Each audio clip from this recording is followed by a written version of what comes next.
Guys, welcome to Dlpmovement. Festus Oladoto. In this video, I'll be showing you guys how to pike. The pike is a workout program that focuses mainly on your shoulder, your triceps. It's the best body weight exercise to build a stronger shoulder and a stronger biceps. Okay, let's launch into it. Now, I'm in a push-up position. Draw your leg closer to your body until you are comfortable with it. Lower yourself downward.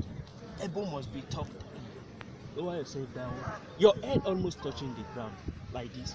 If you are not comfortable with this, you can do it by bending your knee quite a little bit, like this, until you are comfortable with it. Okay? Let's launch into it.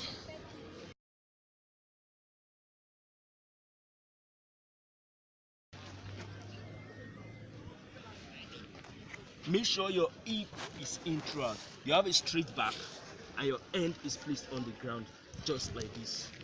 Your head almost touching the ground. It can also touch the ground if you like. Or your jaw. For watching this video, I hope you benefit something from it. Don't forget to subscribe. You can also help our channel by sharing it to others who you think it might be helpful.